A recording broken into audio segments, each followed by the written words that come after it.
Good morning friends. इसके पहले हम लोग ने शिक्षण के बारे में पढ़ा था कि शिक्षण क्या होता है, क्योंकि हमें शिक्षण मेथड पढ़ना था तो हमें शिक्षण के बारे में पता हो गया था कि शिक्षण क्या है। शिक्षण के अंतर्गत कितनी सारी प्रक्रियाएं होती हैं, जिसके अंतर्गत हम लोगों ने तकनीक को भी जाना कि तकनीकी क्या है, तकनीकी के इम्पोर्टेंट क्वेश्चन को भी सॉल्व किए हम लोगों ने। उसके बाद नेक्स्ट आता था अवस्थाएं आती हैं, इसमें अवस्थाओं के बारे में भी हम लोगों ने पढ़ लिया है। अवस्था के बाद हम लोग इसकी पिछली क्लास में स्तर को समझा है, यानी इसमें लेवल कितने होते हैं। लेवल आप लोग को पता है, आप लोग इसके पहले वाले क्लास में देखे होंगे कि इसमें लेवल में तीन लेवल दिया गया था, और इसमें फर्स्ट था स्मृति स्तर और सेकंड इसमें था। आप लोग को थोड़ा सा रिवाइज करवाना चाहते हैं पीछे, क्या थोड़ा रिवाइज कर लीजिए ताकि आप लोग को याद हो जाए कि आप लोग पिछले क्लास में क्या पढ़े थे। ठीक है, तो सेकंड इसमें आता है अवबोध और थर्ड आता है इसमें चिंतन। और इसमें बताया था हमने, इसमें रटन प्रणाली पे ये बेस्ड होता है, यानी कि जो स्मृति पद्धति होती है, यानी जो रटने की प्रवृत्ति होती है वह स्मृति स्तर पर आधारित होता है। और सेकंड होता है अवबोध, यानी कि हम जो समझते हैं, जो समझ के सीखते हैं। और चिंतन होता है जिसमें हम तर्क वितर्क करते हैं, मूल्यांकन करते हैं। ठीक है, वो चिंतन के अंतर्गत आता है, चिंतन स्तर पर है। और इसमें हमने बताया था कि जो स्मृति स्तर है इसको किसने दिया था, हर्बर्ट ने दिया था। देखिए कहीं किसी बुक में मतलब मिलेगा आपको कि ये जो इसके प्रवर्तक है, ठीक है, तो प्रवर्तक लिखा हुआ मिलता है। लेकिन सपोज अगर प्रवर्तक नहीं देता है तो ये आप जानते रहिए थोड़ा सा कि जो भी स्मृति स्तर है या फिर अवबोध स्तर है या फिर चिंतन स्तर है, इसमें जिसका भी नाम है, स्मृति में हर्बर्ट का नाम आया, अवबोध में मॉरिसन का नाम आया है, ठीक है, और चिंतन में जो है हंट का नाम आया है कि इन्होंने दिया है, या बुक्स में मिल भी रहे हैं। लेकिन आप लोग इसको याद रखिएगा कि इस लेवल पर, तीनों लेवल पे इन्होंने जो एक मॉडल बनाया था, ठीक है, इस मॉडल की वजह से इन्हें बोला जाता है कि इसके प्रवर्तक हैं। ठीक, मॉडल मतलब कि इन्होंने स्मृति स्तर पर एक मॉडल बनाया था, एक मॉडल दिया था शिक्षण प्रक्रिया में बच्चों की समस्या का समाधान के लिए। मॉरिसन ने भी एक मॉडल बनाया था, लेकिन उनका मॉडल किस स्तर पे था, अवबोध स्तर पे था। ठीक, और हंट ने जो चिंतन स्तर पे बनाया था वह जो है इनका भी मॉडल था, वो चिंतन स्तर के लेवल का था। ठीक है, तो ये बातें कल की क्लियर हो गई हैं। अब हम आते हैं अपने नेक्स्ट जो हमने बताया था, जो कि बहुत ही इंपॉर्टेंट है और सभी स्टूडेंट के लिए इंपॉर्टेंट है। ऐसा मत सोचिएगा कि आप किसी एक मेथड के हैं या फिर आप किसी एक सब्जेक्ट के हैं तो आपके लिए इम्पोर्टेंट नहीं है, बल्कि ये है कि आप विज्ञान के हो, भूगोल के हो, या फिर हिंदी, अंग्रेजी, गणित, संस्कृत, किसी के भी हो, ठीक है, या उर्दू, कुछ भी पढ़ते हो, सभी के लिए इम्पोर्टेंट है। इसमें सबसे इम्पोर्टेंट क्या आता है, शिक्षण व्यूह रचनाएं या शिक्षण व्यूह रचना। आप बहुत स्टार्टिंग से इसको सुन रहे होंगे, सोच भी रहे होंगे क्या होता है। इसको इंग्लिश में हम बोलते हैं टीचिंग स्ट्रेटेजी बोलते हैं। ठीक है, शिक्षण व्यूह रचनाएं। ठीक, यानी जब किसी आप इसको थोड़ा सा और बैक में जाइए, थोड़ा सा पहले, या किसी मूवी को याद करिए, ऐसी मूवी को जो ऐतिहासिक होती है, या ऐसा कोई महाभारत का जिसमें युद्ध वगैरह से संबंधित है। आप उसमें जानेंगे कि जो भी पहले राजा वगैरह युद्ध करने जाते थे वो कोई ना कोई अपना मतलब रणनीति बनाते थे, अपने कोई ना कोई जो है ऐसा कुछ बनाते थे, चुनौतियां, ऐसा उनके सामने कुछ चुनौतियां आती थी कि उससे संबंधित वो इस तरह की नीति बनाते थे, ऐसी योजनाएं बनाते थे, या फिर ऐसी रणनीति बनाते थे, या फिर ऐसे कौशल का प्रयोग करते थे कि जो सामने वाला जो राजा है उसको पता भी नहीं चलता था, और वो युद्ध को जीतना भी चाहते थे या फिर जीत भी जाते थे। तो ये जो शब्द है स्ट्रेटेजी, ठीक है, यानी कि व्यूह रचना। ठीक, ये शब्द जो सबसे पहले युद्ध से ही आया है, युद्ध में ही इसका यूज हुआ है सबसे पहले, और इसी को फिर अब हम शिक्षण प्रक्रिया में यूज करते हैं। ठीक है, तो युद्ध में कैसे, यानी कि इसको हम शिक्षण व्यूह रचना को क्या क्या हम बोल सकते हैं, रणनीति बोल सकते हैं, रणनीति। ठीक है, और इसको हम योजना भी बोल सकते हैं, योजना क्या होता है, या फिर नीति, या फिर चतुराई। कहीं कहीं आपको ये चतुराई भी मिलेगा, क्योंकि चतुराई से ही संबंधित ही होता है। और कहीं कहीं इसको कौशल बोला जाता है कि यानी कि आपके अंदर कैसी स्किल्स हैं, कैसे अलग कुछ इसमें आपका कौशल है कि आप ऐसी जो है रचनाओं का निर्माण कर रहे हैं कि आप जो है कुछ बेटर कर सकते हैं, या फिर युद्ध में उसका उपयोग कर सकते हैं, जिससे कि आपकी योजनाएं सफल हो और आप उसमें बेटर कर ले जाएं। और यही सारी प्रक्रियाएं शिक्षण में यूज होती हैं। शिक्षण में हम इन्हीं सबका यूज करके इन एक जो है युद्ध की तरह इसका यूज करके हम अपनी शिक्षण प्रक्रिया को सफल बनाने की कोशिश करते हैं, जिससे कि बच्चों की समस्या का समाधान आसानी से हो सके। यानी कि हमारी जो टीचिंग प्रक्रिया है, यानी जो टीचिंग प्रोसेस होता है, वो अधिक से अधिक प्रभावशाली हो, रुचिकर हो, उपयोगी हो, जिससे कि छात्र के समस्या का समाधान भी हो जाए। ठीक है, हम इसका यूज क्यों करते हैं? समस्या के समाधान के लिए। ठीक, और इसके बाद छात्र के व्यवहार में एक वांछित परिवर्तन भी हो। ठीक है, यानी कि हमारी रणनीति ऐसी हो, हमारी योजनाएं ऐसी हो कि उसके व्यवहार में क्या हो, वांछित परिवर्तन भी हो जाए। और साथ ही साथ जो शिक्षक का क्या होता है, शिक्षक भी सोचता है कि जो मैंने उद्देश्य बनाया था, मैंने आपको बताया था किसी भी शिक्षण प्रक्रिया में क्या होती है, पहले हमारे पास समस्याएं आती है, समस्याओं के लिए क्या हम कोई उद्देश्य बनाते हैं।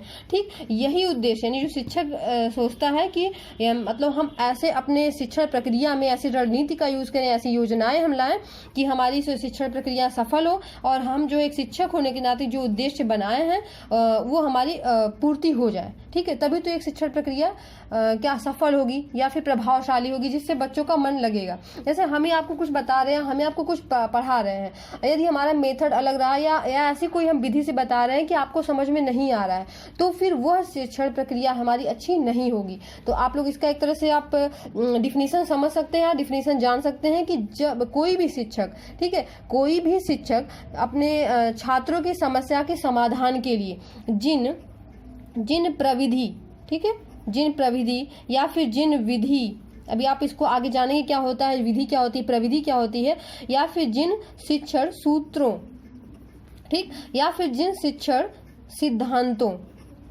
सिद्धांतों, ठीक है, यानी कि कोई भी शिक्षक अपने छात्रों के समस्या के समाधान के लिए जब कभी भी किसी विशेष विधि का या फिर प्रविधि का या फिर शिक्षण सूत्र का या शिक्षण सिद्धांतों का प्रयोग करता है, जिससे कि छात्र के समस्या का समाधान आसानी से हो सके, वही क्या होती है हमारी, वही होती है शिक्षण व्यूह रचना, यानी कि टीचिंग स्ट्रेटेजी।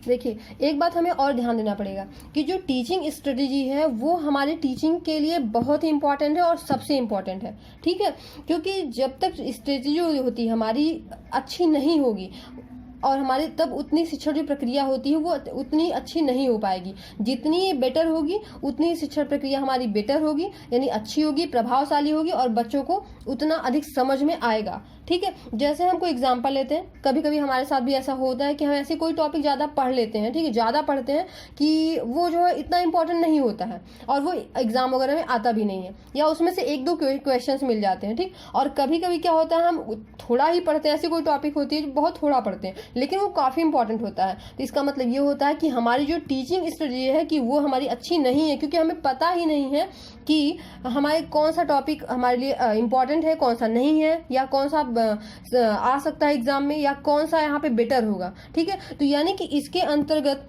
ये भी इम्पॉर्टेंट, टीचिंग स्ट्रेटजी के अंतर्गत ये भी आएगा कि हमें टॉपिक के बारे में जानकारी होनी चाहिए, या एक शिक्षक होने के नाते हमें पता होना चाहिए कि बच्चे के लिए क्या इंपॉर्टेंट है, किसी स्टूडेंट के लिए क्या इंपॉर्टेंट है और कितना इंपॉर्टेंट है। तो आप लोग को ये टीचिंग स्ट्रेटजी समझ में आ गया होगा। मतलब किसी भी छात्र की समस्या के समाधान के लिए, ठीक है, किसी भी छात्र के समस्या के समाधान के लिए जब कोई शिक्षक, ठीक, जब कोई शिक्षक जिन विधि का, ठीक, जिन विधि का, जिन प्रविधि का, जिन शिक्षण सूत्रों का, जिन शिक्षण सिद्धांतों का प्रयोग करता है कि छात्र के समस्या का समाधान हो जाए, आसानी से हो जाए और कक्षा जो है प्रभावशाली रहे, रुचिकर रहे, वही हमारी क्या होती है, शिक्षण व्यूह रचनाएं होती हैं। ठीक, अब देखिए शिक्षण व्यूह रचनाओं के अंतर्गत क्या क्या आता है।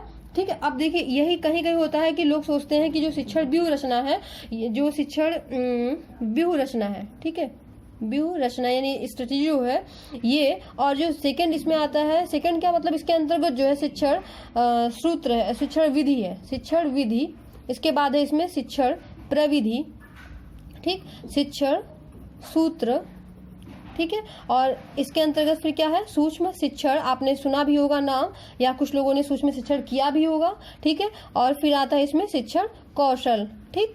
तो कभी कभी क्या होता है, लोग ये सोचते हैं जो शिक्षण व्यूह रचना है और जो शिक्षण विधि है ये दोनों क्या है, सेम है, लेकिन ऐसा नहीं है, ये दोनों सेम नहीं है, ये दोनों अपनी जगह अलग अलग चीजें, क्योंकि शिक्षण जो व्यूह रचनाएं हैं इसके अंतर्गत इतने सारे टॉपिक्स आते हैं और इतने सारे टॉपिक्स हमें पढ़ने हैं, ठीक है। यानी कि ये देखा जाए शिक्षण जो विधि होती है वह जो एक छोटा सा पार्ट होता है।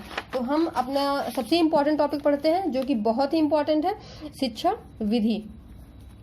ये सबसे इम्पोर्टेंट टॉपिक है बहुत ज़्यादा। आप किसी भी मेथड के स्टूडेंट हो, चाहे हिंदी, संस्कृत, विज्ञान, भूगोल, कुछ भी हो, आपका कोई भी सब्जेक्ट हो, कोई भी मेथड हो, सभी में इम्पोर्टेंट है, सभी में शिक्षण विधियाँ आती हैं, ठीक है। तो शिक्षण विधि यानी कि मेथड, देखिए जो मेथड होता है, मेथड जो वर्ड है यह लैटिन भाषा से लिया गया है। किस भाषा से लिया गया है, लैटिन भाषा से लिया गया है। और इसका अर्थ क्या होता है, मोड। अर्थ क्या मतलब, इसका जो वर्ड है इसका मतलब निकलेगा, या अर्थ ही कह सकते हैं, इसका अर्थ है मोड, या फिर इसको वे भी कहा जाता है, मोड या वे, यानी कि एक तरह इसको हम हिंदी में क्या बोल सकते हैं, रास्ता, या फिर हम क्या बोल सकते हैं, माध्यम। तो अब हमें लग रहा है कि आपको क्लियर हो गया होगा, इसके हिंदी से ही क्लियर हो गया होगा, ठीक है। मैंने बताया था कि जब हम कोई भी शिक्षण प्रक्रिया शुरू करते हैं तो उसमें सबसे पहले क्या हमारे पास होनी चाहिए, समस्या होनी चाहिए, और उस समस्या को की समाधान के लिए हम क्या बनाते हैं, उद्देश्य बनाते हैं, ठीक है। और उस उद्देश्य को पूरा करने के लिए शिक्षक क्या करता है, शिक्षण प्रक्रिया प्रारंभ करता है, ठीक। शिक्षण प्रक्रिया प्रारंभ करने के बाद लास्ट में देखता है कि हमारी शिक्षण प्रक्रिया कितनी प्रभावशाली रही, कितनी रुचिकर रही, बच्चों को समझ में आया कि नहीं, बच्चे उनसे खुश हैं कि नहीं, ठीक है। तो इसमें लास्ट में क्या होता है, मूल्यांकन होता है, ठीक है। तो हम इसको इसलिए बता रहे हैं कि जो ये माध्यम होता है, यानी कि जो ये मेथड है, मेथड, ठीक है, ये इसी से जुड़ा हुआ है। और कैसे, देखिए हमने कोई समस्या लिया, उस समस्या की पूर्ति के लिए हमने कोई उद्देश्य बनाया, ठीक है, और उद्देश्य के बाद हम शिक्षण प्रक्रिया शुरू करते हैं। अब देखिए शिक्षण प्रक्रिया शुरू करते हैं, इसका मतलब यानी कि जब हम उद्देश्य को प्राप्त करने के लिए, इस उद्देश्य को जो हमने बनाया है पहले, इसको प्राप्त करने के लिए हम जिस माध्यम से, यानी जिसके सहारे, मतलब कोई ना कोई तो सहारा होता है, ठीक है, कोई ना कोई माध्यम होना चाहिए, यानी कोई कोई रास्ता होता है, जिस रास्ते के द्वारा या जिस सहारे से, जिसके माध्यम से हम अपने उद्देश्य की पूर्ति करते हैं, उद्देश्य को क्या करते हैं, प्राप्त करते हैं। यानी प्राप्त करने का मतलब क्या होता है, जो छात्र की समस्या होती है उस समस्या का क्या हम करते हैं, समाधान करते हैं, वही तो क्या होता है यहाँ पे शिक्षण विधि होती है। इसी माध्यम को, यानी इस जो रास्ता, ये जो माध्यम, जिस माध्यम के सहारे हम उस उद्देश्य को प्राप्त करते हैं, वही क्या होती है, हमारी शिक्षण विधि होती है, या फिर हम कहें इसको टीचिंग मेथड होती है, ठीक है। समझ में आ गया। यानी कि जब कोई टीचर जो होता है किसी छात्र के, अपने किसी भी स्टूडेंट के समस्या के समाधान के लिए किसी तरीके का, मतलब या फिर जिस तरीके का, एक तरह से इसको हम क्या बोल सकते, तरीका भी बोल सकते हैं, जिस तरीके का, ठीक है, या जिस तरीके से किसी बच्चे को समझाता है, बताता है, या फिर कुछ सिखाता है, या फिर कुछ पढ़ाता है, वही जो तरीका क्या होता है, वही तरीका क्या होता है, इसमें टीचिंग मेथड होता है, यानी कि शिक्षण विधि होता है। तो आपको ये शिक्षण विधि समझ में आ गया होगा, ठीक है। मतलब कि कोई भी शिक्षक जो होता है अपने छात्र के समस्या के समाधान के लिए जिस तरीके का प्रयोग करता है, ठीक है, यानी जिस तरीके का प्रयोग करके अपने उस बच्चे को समझाता है, बताता है, कुछ सिखाता है, ठीक है, वही शिक्षण विधियाँ क्या होती है, वही जो तरीका होता है वो क्या होता है, शिक्षण विधि होता है, ठीक है। या फिर हम ये भी कह सकते हैं, शिक्षण प्रक्रिया के अंतर्गत हम जो है जिस विधि से, जिस तरीके से, या फिर जिस माध्यम से, या फिर जिस सहारे से अपने उद्देश्य की प्राप्ति करते हैं या अपने उद्देश्य तक पहुंचते हैं, वही जो तरीका होता है, वही माध्यम होता है, वही जो सहारा होता है, वो क्या होता है, शिक्षण विधि होता है। अब देखिए हम शिक्षण विधि में सबसे इंपॉर्टेंट टॉपिक या सबसे इंपॉर्टेंट विधि क्या पढ़ेंगे, आगमन और निगमन विधि। आपने बहुत सुना भी होगा, बहुत पढ़ा भी होगा, हो सकता है कि कुछ लोगों को कंफ्यूजन भी हो, तो आज आपका कंफ्यूजन भी दूर हो जाएगा, क्योंकि इससे सिंपल आप फिर कभी नहीं पढ़ सकते हैं, ठीक है। आज के बाद फिर आप इसको भूलेंगे भी नहीं। जो आगमन और निगमन विधि की बहुत ही इंपॉर्टेंट एक ट्रिक है, ठीक। इसको हम इंग्लिश में क्या बोलते हैं, इंडक्टिव मेथड बोलते हैं, और इसको क्या बोलते हैं, निगमन को डिडक्टिव मेथड बोलते हैं, ठीक है। आगमन और निगमन विधि एग्जाम में क्या पूछता है, एग्जाम में इसके पहले पूछा था, सीटेट वाले में पूछा था, क्या पूछा था कि विश्लेषण, ठीक है, विश्लेषण या तर्क वाक्य या फिर उदाहरण। देखिए तीनों पूछा हुआ है, लेकिन ये जो है सीटेट का है, ठीक, एवं उदाहरण का प्रयोग किस विधि में होता है? विश्लेषण, तर्क, वाक्य एवं उदाहरण का प्रयोग किस विधि में होता है? तो अभी आपका क्लियर हो जाएगा। ठीक है, तो हम आते हैं किस पे? आगमन और निगमन, आगमन और निगमन विधि। तो ये दिया किसने था? ये दोनों ही विधि किसने दिया था? अरस्तु ने। ठीक है, अरस्तु ने दिया था। अब देखिए एक चीज और इसमें है कि कहीं कहीं आपने बुक में देखा होगा कि जो आगमन विधि है इसमें लिखा हुआ आपने देखा होगा कि इसको किसने दिया है? बेकन ने दिया है। कहीं कहीं आपने देखा होगा कि बेकन ने दिया है। तो आप हमेशा ये बात हमेशा याद रखिएगा कि जो बेकन है उन्होंने आगमन विधि का प्रयोग जो है शिक्षण प्रक्रिया में, ठीक है, शिक्षण प्रक्रिया में सबसे ज्यादा कहिए बहुत ज्यादा इन्होंने किया है। ठीक, या तो इसीलिए आधुनिक वे में या ये कहिए कि आधुनिक युग में जो इस समय आ रहा है, नए में आ रहा है, तो ये इनका नाम मिल जा रहा है। लेकिन इसका मतलब ये नहीं कि इन्होंने दिया था। ये अगर देने की बात आती है तो आगमन और निगमन जो विधि है उसे अरस्तु ने दिया था। यदि आपको मिलता है कहीं कहीं बेकन, तो बेकन ने केवल शिक्षण की प्रक्रिया में आगमन विधि का बहुत ज्यादा यूज किया था, इसीलिए इनका नाम लेता है। देखिए जब एग्जाम में कभी कभी पूछ देता है, मान लीजिए कि आगमन विधि का प्रयोग या आगमन विधि के प्रवर्तक कौन है या दिया किसने है, तो अगर इसमें नाम देता है अरस्तु का, बेकन का और भी किसी लोग का, अगर दोनों लोग का नाम रहता है तो आप क्या हमेशा लगाएंगे? अरस्तु को लगाएंगे। ठीक है, यदि बाई चांस, ठीक है, अगर अरस्तु नहीं होते हैं तो ही आप बेकन का यूज करेंगे, तो ही आप बेकन को ट्रिक करेंगे। ठीक है, लेकिन अगर अरस्तु नहीं होते हैं तो, ठीक, मैं बिल्कुल नहीं कर रही हूँ कि अरस्तु नहीं होंगे या फिर बेकन नहीं होंगे या फिर बेकन ही सही है या फिर अरस्तु ही सही है, दोनों ही है। ठीक, लेकिन अगर दोनों अगर होते हैं तो आप जो है अरस्तु को करिए, ट्रिक करिएगा, और अगर अरस्तु नहीं होते हैं तो ही आप बेकन को सही करिएगा। ठीक है, इसके आगे अभी आप आगमन और निगमन विधि के बारे में और डिटेल से और अच्छे से आप अगली क्लास में पढ़ेंगे, जिसमें बहुत ही रोचक होने वाला है, बहुत ही अच्छा होने वाला है। अगले हम क्लास में इसको हम देखेंगे कि क्या है। ठीक है, तब तक आप लोग हंसते रहिए, मुस्कुराते रहिए, स्वस्थ रहिए। Thank you.